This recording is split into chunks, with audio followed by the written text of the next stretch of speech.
Puncak peringatan Hari Pers Nasional HPN di Provinsi Bali tahun 2023 diselenggarakan di Wantilan Pura Jagatnata, Kabupaten Jembrana, Jumat 5 Mei 2023. Pada acara tersebut, Persatuan Wartawan Indonesia Bali menyerahkan PWI Bali Nugraha 2023 yang salah satunya diberikan kepada Perintis Harian Bali Pos Ketut Nada sebagai tokoh pers Life Achievement.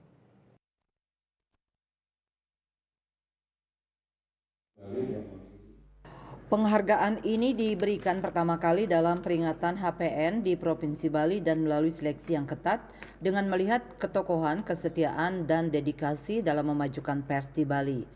PWI Bali Nugraha 2023, tokoh pers diserahkan Ketua PWI Bali IGMB Dwi Koraputra kepada pimpinan redaksi Bali Pos Wayan Dira Arsana mewakili Bali Pos.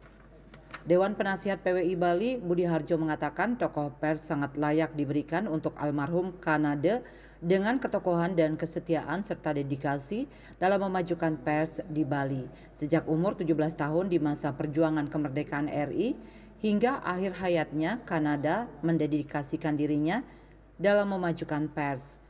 Selain penghargaan tokoh pers, PWI Bali juga menganugerahkan kartu pers utama atau pers card number 1 kepada Inyoman Wirata yang juga Ketua Dewan Kehormatan Provinsi PWI Bali. HPN yang dipusatkan di Kabupaten Jembrana ini dihadiri Gubernur Bali yang diwakili Asisten 1 Setda Provinsi Bali Dewa Gede Mahendra Putra, Kapolda Bali yang diwakili oleh Kabid Humas Polda Bali, Pangdam Udayana yang diwakili oleh Danrem, Bupati Jembrana yang diwakili oleh Sekda Jembrana, dan Bupati Wali Kota Sebali. Selain itu, penghargaan juga diberikan untuk sahabat atau mitra pers, diantaranya Kepala Bank Indonesia Perwakilan Bali Trisno Nugroho, Kapolda Bali Irjen Polisi Putu Jayan Danuputra, anggota DPR RI Gusti Agung Rai Wirajaya, dan Bupati Jembrana Inengah Tambel. Ketua PWI Provinsi Bali IGMB Dwi Koraputra mengatakan HPN Provinsi Bali yang digelar di Kabupaten Jembrana mengangkat tema Pers Sehat Jembrana Bahagia, mengajak insan pers yang ada di seluruh Bali menciptakan pers yang sehat untuk memberikan kontribusi kepada bangsa, negara, dan daerah khususnya. Dengan tantangan pers yang luar biasa saat ini, wartawan yang berjuang di pers tujuannya mengabdi kepada negara, memberikan kontribusi lewat caranya dengan membuat pemberitaan dengan tepat fungsi pers itu sendiri. Selain itu juga dilakukan kontrol sosial terhadap jalannya pembangunan sehingga pemerintah bisa berjalan sesuai dengan relnya. Pers hari ini kan kita kebetulan di Jembrana ya, Jembrana sebagai tuan rumah. Oleh karena itu kita mengangkat tema pers sehat Jembrana bahagia. Ini maksudnya adalah supaya kita mengajak, atau saya mengajak, dan kami dari PWI mengajak teman-teman pers baik di Jembrana, di Bali dan dimanapun bagaimana kita menciptakan pers yang sehat itu. Nah, pers yang sehat itu kan ada dari dalam dan dari luar. Ada keinginan teman-teman pers sendiri untuk menyajikan informasi yang sehat, yang positif, yang cerdas, yang kritis, kemudian yang memberikan kontribusi kepada bangsa, negara, dan daerah khususnya. Gitu. Dan dari pihak luar misalnya juga harus punya tanggung jawab juga untuk menciptakan pers yang sehat. Misalnya pemerintah ini juga ditekankan oleh Pak Presiden Jokowi, pemerintah daerah, pemerintah pusat juga harus membantu dong membangun bagaimana pers ini supaya sehat. Karena sekarang kondisi dan tantangan pers itu luar biasa.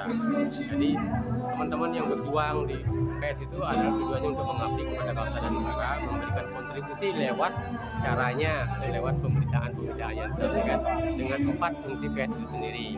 Apakah dengan informasi seluas-luasnya, kemudian melakukan kontrol sosial, intinya melakukan kontrol sosial terhadap jalannya pembangunan sehingga pemerintahan itu bisa berjalan pada relnya itu sendiri.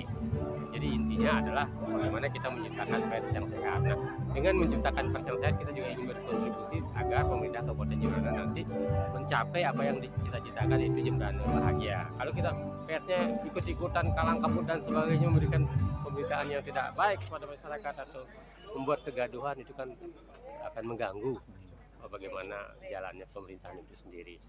Gubernur Bali Wayan Koster yang diwakili Asisten 1 Sekda Provinsi Bali Dewa Gede Mahendra Putra mengatakan sangat mengapresiasi rekan-rekan pers yang selama ini sangat membantu mensosialisasikan program pembangunan daerah Bali sebagai implementasi visi Nangun Satketi Loka Bali melalui pola pembangunan semesta berencana menuju Bali era baru.